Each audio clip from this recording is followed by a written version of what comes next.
maybe between 6 and 8, I would assume. Okay.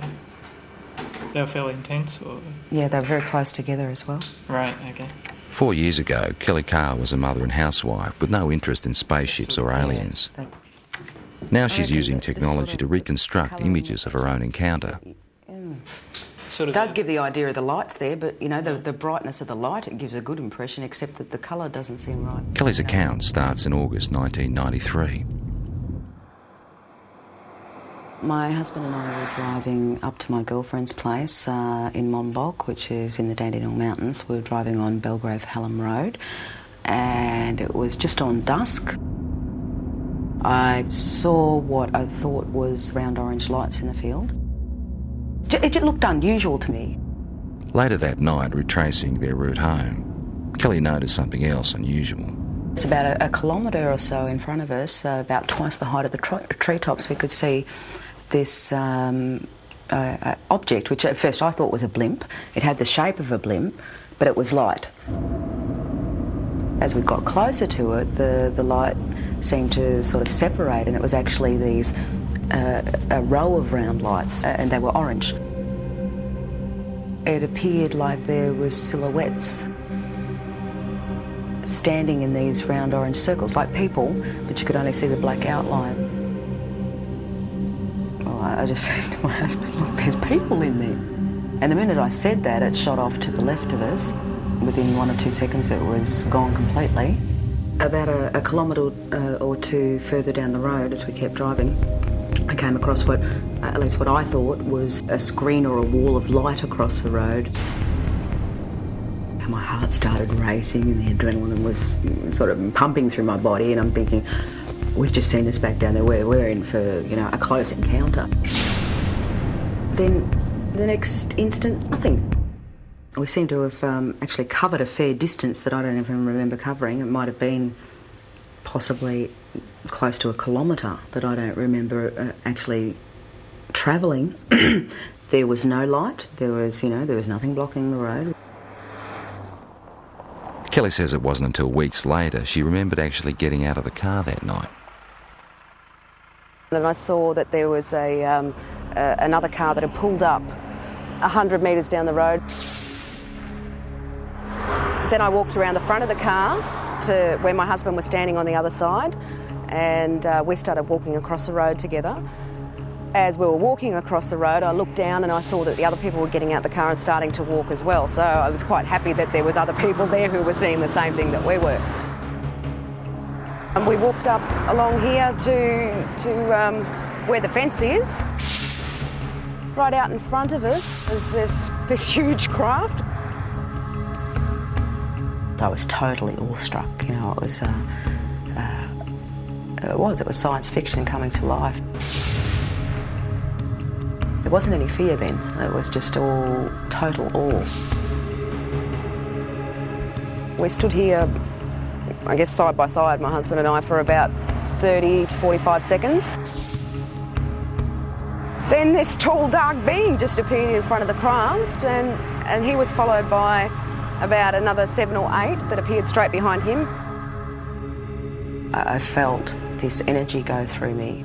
It's like nothing I've ever experienced before in my life. It was like some sort of low-level frequency that came in waves, but it was so dense that I could actually physically feel it going through my body. And that feeling absolutely terrified me. It was like, I can't even explain the horror that I felt just feeling this. And I began screaming. The minute I did, the eyes on these things lit up and they came charging across the field. Halfway across, they split up into 2 groups. Some headed off down there and the rest came directly towards us. I felt this blow to my stomach, and the next thing you know, I'm back here somewhere on the grass. It literally lifted me off of my feet. And I thought I was going to die.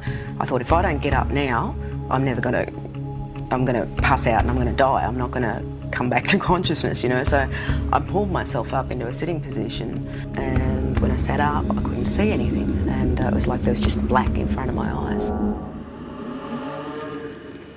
I want you to try stretching it down a little bit as well. Kelly is not the only one who saw these images that night. For the first time ever, independent witnesses have given the same account of a close encounter. Even though Kelly has never met Jane, Glenda and Bill from the other car she saw, she has seen the sketches they drew for UFO researchers. They've drawn the same circles of light around the top of the craft with these blue lines coming down, ending in a semicircle on the ground. They've actually also drawn a tripod underneath, which was something I didn't see that night. It becomes very clear then that we were all looking at the same thing and that it wasn't your average saucer-shaped craft. And basically, the second party were able to draw sketches of the beings very similar to the ones that I had, and they're not your usual little grey things that are, you know, media propaganda.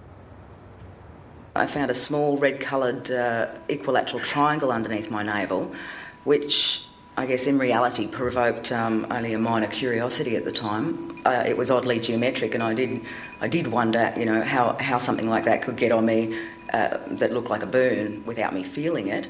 At UFO conferences, where Kelly is now a keynote speaker, she adds strength to her own story by showing photographs of physical marks left on one of the other women.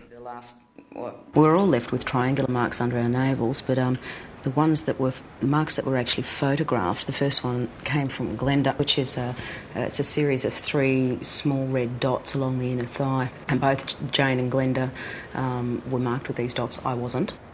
Glenda had a ligature mark around her ankle, which is quite severe bruising.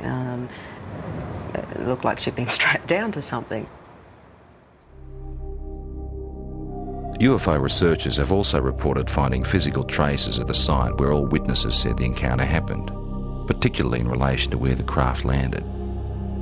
Inside that semicircle was actually a triangular formation of 3 points spaced 6 metres apart, which correspond with the tripod that was drawn underneath the girl's craft. To this day, Kelly still doesn't know exactly what happened to her that night. Tried a little bit. Her most vivid memory is the fear that she felt. That's very good. It's finally come out to what I'm looking for. And I think a lot of people, you know, might have experienced the fear in a nightmare where you're being chased or something like that, and it's a terror that you feel that, you know, sometimes can wake you up or whatever, but it's absolutely horrifying when you're dreaming it. And that's exactly what I was feeling while I was totally awake. That sort of terror, actually having to feel it while you're conscious and physically awake and feel it as a reality, is like a living nightmare, like a nightmare had come to life.